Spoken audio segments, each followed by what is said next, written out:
Hello friends, इस video में मैं आपको बताना चाहती हूँ क्या पासिंग मार्क्स है एलएलबी में, बीएलएलबी में। बहुत स्टूडेंट्स की क्वारी होती है, मेल्स भी आते हैं, तो एक शॉर्ट सी वीडियो में मैं आपको पूरी डिटेल देने वाली हूँ। जो पासिंग क्राइटेरिया होता है, अगर हम परसेंटेज के हिसाब से देखें तो ये पहले 48% था, लेकिन अब ये डिक्रीज़ होके घट के जो है 45% हो गया है। लेकिन आप कोशिश कीजिए, 48% तो आप लाने की कोशिश करिए ही करिए। अच्छा, नेक्स्ट क्वेश्चन आपका ये होगा कि ईच सब्जेक्ट यानी प्रत्येक सब्जेक्ट में आपके कितने नंबर होने चाहिए। आपके नंबर होने चाहिए 36 नंबर आपके होने चाहिए।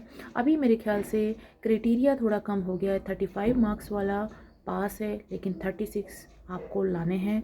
36 नंबर वाला पास है, ये लेके आप चलिए। ठीक है, तो सारे सब्जेक्ट्स में आप 36 लाएंगे। लेकिन इस यहाँ पे ये चीज़ है कि यहाँ पे आपका जो एग्रीगेट होना चाहिए वो 45% होना चाहिए, 48% होना चाहिए। अब 45% होना चाहिए या 48% होना चाहिए, आप अपने कॉलेज में पता कीजिए, क्योंकि आपके पास एक्यूरेट जानकारी होनी चाहिए। लेकिन जो लेटेस्ट क्राइटेरिया आया है वो 45% का आया है। लेकिन मैं यहाँ पे बोलना चाहूँगी कि आप 48% लेके चलिए। 48% यानी कि अगर आपके सारे सब्जेक्ट में 36 आए हैं, तो उसमें आप लगाइए कि क्या आपकी 48% हो रही है। अगर आपकी 48% नहीं हो रही है तो फिर क्या होगा, आप फेल हो जाएंगे, आपको कंपार्टमेंट आ जाएगी। ठीक है स्टूडेंट्स, आपकी कंपार्टमेंट आ जाएगी किस कंडीशन में, अगर आप एक या दो पेपरों में आपके 36 नंबर से नीचे आ जाते हैं तो आपकी कंपार्टमेंट आ जाएगी और आप जो है री एग्ज़ाम आपको दोबारा देना पड़ेगा। और अगर री एग्ज़ाम में आप 36 नंबर से ऊपर और यानी कि आपके 50, 60, 40 नंबर आ जाते हैं, तो अगर आपकी 48% नहीं बन रही है और उस वक्त आपने री जो पेपर दिया है दोबारा से, उसमें आपने वो नंबर कवर कर लिए हैं, तो आपका जो है एग्रीगेट अगर 48% बन जाता है तो आप सेकेंड ईयर में जंप कर जाएंगे। ये मैं एनुअल मोड की बात कर रही हूँ, सेमेस्टर में भी सेम ही है, आप बस वो सेकेंड सेमेस्टर में चला जाएगा।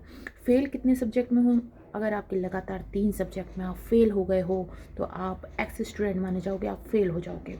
ठीक है, अगर आपकी 2 सब्जेक्ट में री आ रखी है तो आपको मौका दिया जाएगा, आप 2 से 3 पेपर फिल कर सकते हो।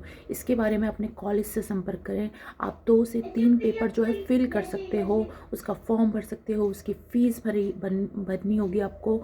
और उसके बाद आप 2 से 3, अगर आपकी एक में कंपार्टमेंट आ रखी है तो भी आप 2 फॉर्म भर सकते हो, 2 सब्जेक्ट के लिए फॉर्म भर सकते हो, जिसमें आप पास हो वो भी भर सकते हो। इसका रीज़न ये है, अगर आपको अपनी परसेंटेज इंक्रीज़ करनी है, हो सकता है पहले पेपर आपने थोड़ा सा डाउन में दिया था, आई मीन आपके कम नंबर आए थे, नेक्स्ट पेपर में आपके ज़्यादा नंबर आ जाए, तो वो क्या होगा कि आपकी परसेंटेज हाई करने में, या 48% नहीं है, बहुत कम है, तो वो आपको इंक्रीज़ करने में जो है आपका साथ देगा। तो इसकी पूरी जानकारी के लिए तो आपको कॉलेज से ही संपर्क करना पड़ेगा। मैं तो आपको यहाँ पे मोटा मोटा बता रही हूँ कि क्या इसमें पासिंग क्राइटेरिया है।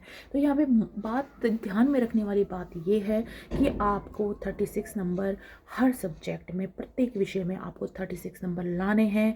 और आपका जो एग्रीगेट होना चाहिए वो 48%, यानी एग्रीगेट यानी समूह में, यानी साथ में सारे सब्जेक्ट्स को मिला के आपका 48% होना चाहिए। और रही प्रैक्टिकल की बात, तो प्रैक्टिकल को आप हटा दीजिए। ठीक है, आपके जो अगर एनुअल मोड की बात करूँ तो 8 सब्जेक्ट एनुअल मोड में होते हैं, 9 आपका प्रैक्टिकल का होता है। ठीक है, अगर मैं सेमेस्टर वाइज बात करूँ तो 5 सब्जेक्ट होते हैं आपके टोटल, क्योंकि सेमेस्टर वाइज 6 मंथ में एग्ज़ाम होते हैं, एक साल में 2 बार एग्ज़ाम होते हैं। तो आप समझ सकते हो किस तरीके से आपको कैलकुलेट करना है। कोई भी क्वेरी है, कोई भी परेशानी है, कमेंट सेक्शन में कमेंट दीजिए। इस बीच में आपको कहना चाहूँगी, इस चैनल को ज़्यादा से ज़्यादा सब्सक्राइब कीजिए, आपकी लीगल हेल्प करूँ। अगर आप फर्स्ट ईयर में हो तो सेकंड ईयर की अपडेट मिलेगी, सेकंड ईयर में हो तो थर्ड ईयर की अपडेट मिलेगी, और अगर आपने थर्ड ईयर कर ली है तो उसके बाद क्या प्रोसेस है उसकी भी आपको अपडेट मिलेगी। तो ये इस चैनल को आप ज़रूर सब्सक्राइब कीजिएगा स्टूडेंट। और इसके अलावा मैं आपको क्या बता सकती हूँ, आपको फर्स्ट ईयर में क्या क्या सब्जेक्ट होते हैं इसके लिए मैंने वीडियो डाल दिया है। आप प्लेलिस्ट में जाइए, एलएलबी की प्लेलिस्ट में जाइए, देखिए कौन कौन से सब्जेक्ट होते हैं। अगर फर्स्ट ईयर के देखने हैं तो फर्स्ट ईयर के देखिए, सेकंड ईयर के देखिए, थर्ड ईयर के देखिए, और आप पूरा मिला के देख सकते हो कौन कौन से सब्जेक्ट होते हैं।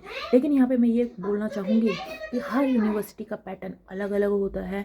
किसी में सेमेस्टर में कोई सब्जेक्ट है, किसी में कहीं डाले गए हैं, सेकंड ईयर में डाले गए हैं, जो फर्स्ट ईयर में है वो फर्स्ट ईयर के सेकंड ईयर में डाले गए हैं। तो ये आपकी यूनिवर्सिटी पे डिपेंड करता है। ये श्योर नहीं है कि फर्स्ट ईयर में ये होंगे तो यही होंगे, ऐसा बिल्कुल भी नहीं है। ठीक है, ये ऊपर नीचे सब्जेक्ट हो सकते हैं। प्रैक्टिकल का वीडियो देखना है वो भी आप प्लेलिस्ट में जाके देखिए। कोई भी क्वारी है, कोई भी प्रॉब्लम है, कोई भी आप समस्या पूछना चाहते हो इससे रिलेटेड, आप कमेंट सेक्शन में दीजिए। अगर मुझे लगता है कि वाकई में ये इसके ऊपर मुझे वीडियो बनाना चाहिए तो मैं ज़रूर आपकी समस्या का समाधान करूँगी। चैनल को सब्सक्राइब कीजिए। Thank you so much.